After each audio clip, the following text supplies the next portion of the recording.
పాలిట కల్పతరువుగా భాసిల్లుతోంది. ఆంధ్రప్రదేశ్లోని వివిధ జిల్లాల నుండి ప్రతిరోజు స్విమ్స్ ఆసుపత్రిలో వైద్య సేవలను పొందడానికి వేలాదిగా తరలివస్తున్నారు.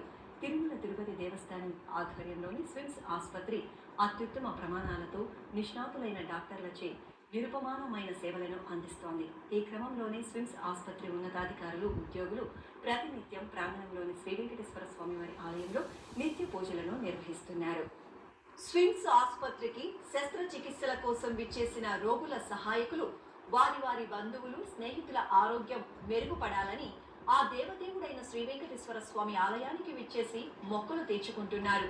ఈ నేపథ్యంలోనే శనివారం సాయంత్రం స్విమ్స్ లోని శ్రీ వెంకటేశ్వర స్వామి వారి ఆలయంలో విశేష పూజలు, ఆరాధనలు నిర్వహించారు. ముందుగా స్విమ్స్ ఉద్యోగులు, రోగుల సహాయకులు విష్ణు సహస్రనామ పారాయణం నిర్వహించారు. ఆపై దీపారాధనలు చేశారు. ఈ సందర్భంగా టీటీడీ అన్నమాచార్య ప్రాజెక్ట్ కళాకారుల సంగీత విభావరి స్విమ్స్ ప్రాంగణంలో ఆధ్యాత్మిక సౌరభాలను వెదజల్లింది. ఆపై రోగుల ఆరోగ్య భాగ్యం కోసం ధన్వంతరి గాయత్రి పఠించారు. చివరిగా శ్రీ వెంకటేశ్వర స్వామి వారికి నైవేద్యాలు సమర్పించి కర్పూర నీరాజనాలు అందజేశారు. విచ్చేసిన భక్తులందరికీ ప్రసాద వితరణ చేశారు. ఈ సందర్భంగా SVIMS director doctor RV Kumar ఎస్వీబీసీతో ప్రత్యేకంగా మాట్లాడుతూ స్విమ్స్ లో విద్యను అభ్యసించే వైద్య విద్యార్థుల్లో ఆధ్యాత్మిక భావాలను పెంపొందించడానికి ప్రత్యేక కార్యక్రమాలను నిర్వహిస్తామన్నారు. ఓం నమో వెంకటేశాయ.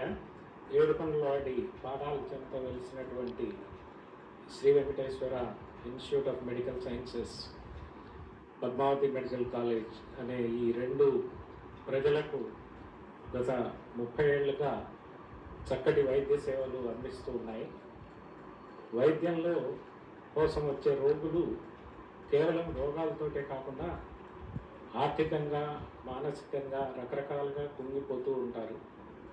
అట్లాంటి వాళ్ళకి ఈ స్వామి నామంతో, స్వామి యొక్క స్తోత్రాల పారాయణంతో వాళ్ళకి ఒక చక్కని స్ఫూర్తినివ్వడం కోసమని, రకరకాల బాధలతో ఉన్న వాళ్ళకి ఆ బాధల నుంచి రక్షించడం కోసమని వికాస్ తరంగిణి శ్రీ చిన్నజీయర్ స్వామి వారి దీనితోటి సౌందర్యలహరి సంస్థతోటి ఇక్కడ గత 10 నెలలుగా ప్రతి శనివారం కూడా విష్ణు సహస్రనామ పారాయణము, ధన్వంతరి మంత్ర పారాయణము, అలాగే గోవిందనామాల పారాయణము ఇది అవిచ్ఛిన్నంగా జరుగుతూ ఉన్నది. దీనికి చాలామంది రోగులు, వాళ్ళతో వచ్చినటువంటి అటెండర్స్ కూడా దీనికి అటెండ్ అయ్యి చక్కటి అనుభూతి పొందడం జరుగుతూ ఉన్నది.